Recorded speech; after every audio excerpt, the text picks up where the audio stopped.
What is up, everybody? It's Dynamic here, and welcome back to another MLW video. Now today, the All-Star game is coming up, so I figured why not talk about some of the things I think the MLW needs to introduce into the All-Star game, the All-Star format. Now originally I wanted this video to be kind of a All-Star snubs versus like who they put in list, but then I realized there's not really too many snubs in this year's All-Star game, but we will get to that. But before we start the video, make sure, like always, y'all subscribe. We just hit 700 subs, and now we're on the road to 800. So if y'all want to see more MLW content, make sure that you like, subscribe, comment down below what you think of this video, and yeah, subscribe. So let's start with some of the people I think that did get snubbed, even though I think the MLW did a pretty good job this year of putting people in the All-Star game that did deserve it. Now, the main criticism I'm seeing of the All-Star selections is the fact that Preston Colm wasn't selected to one of the teams. Now, for me, this kind of makes sense to me. He did miss the first series, and there's a lot of really good hitters on this list. Other ones that pop out to me are Cole Kwiatkowski, but once again, he also missed a series. Then there's other guys too, such as Levi Fleer or Jacob Pishka. But really what that's telling me, especially in the Diamondbacks Jacob Pishka world, is that he didn't really have a good series, and we'll see more about that tomorrow. But that is something to look at. Also, Brady Pearson being on the All-Star list, I think there were a couple people that were a bit confused about that. To me, that just means that he's going to probably have a big slate 3, and he's already been pretty efficient up to this point.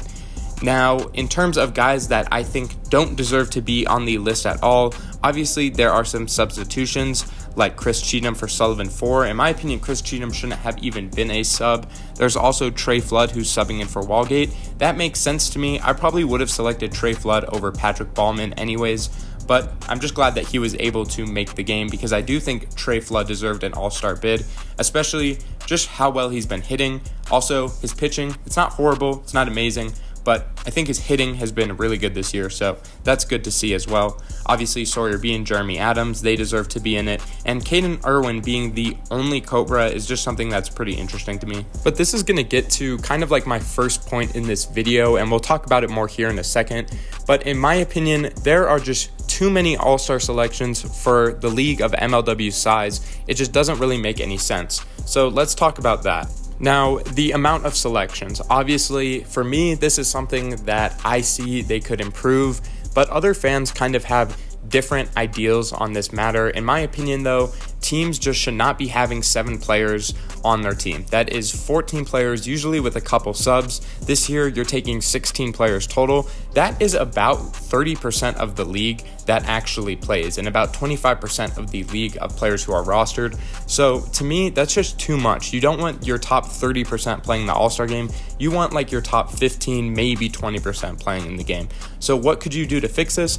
Well, in my opinion, you could do one of two things. Number one, you can just take away one of the All-Star bids from each team, meaning there would only be 6 players on each team. This would help these players get more playtime as well, which is an ongoing issue that we see every year that a lot of these guys don't really get to play. Or what you could do is just take out substitutions. If they can't make the game, they can't make the game, and that team is suffering because, well, now they don't have all the players they need. But even if you look at that one team, I believe it was Team Daniel with the 2 subs in them, they could still put together a pretty good team in the All-Star game even if they didn't have those 2 players.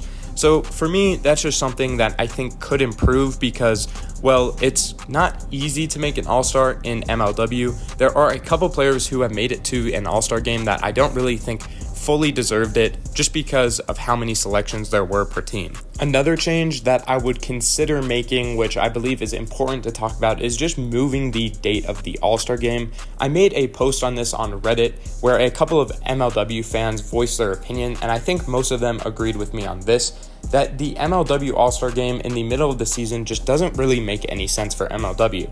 Now, it makes sense in the NBA and it makes sense in the MLB because those seasons are so long that doing it a little over the halfway point can make sense. It's a good break, it helps the fans get engaged more, and it just makes sense for those 2 sports. However, if you look at the NFL, they do the Pro Bowl before the Super Bowl, and they do that for a reason because you can't really measure out how good these players are just based on halfway through the season when there's only 17 games in the season. And for MLW, there's only 15. So what I believe they should do is do the All-Star game and do the All-Star break right before the playoffs. First of all, there's not really an injury risk in this All-Star game, so mostly everyone could participate. They'd still be sticking around even if their team didn't make the playoffs, and it would just help these players prove themselves more. There's players that have had a bad start to the season that would probably improve. For example, Preston Colm should probably be an All-Star, but the fact that he missed the first series is severely handicapping him for this All-Star game. Now, while I do see why that would be fair, I just think it would be better for the fans overall and would just give more excitement towards the end of the season if they did the All-Star break then. Now, somebody commented under my Reddit post something that actually made a lot of sense to me, saying that obviously the most exciting parts of the season are the opening day and the first slate, as well as the playoffs. So the All-Star serves as a good break for the players, as well as some audience retention. When people want to tune into the MLW again, the All-Star break is usually a good way to start. So if that is something that is uncompromisable for Kyle in the league, that makes sense. But I think a good fixation to this would be kind of like an all MLW team, which they do in the NBA, where at the end of the season they name their all NBA teams and there's usually 5 players.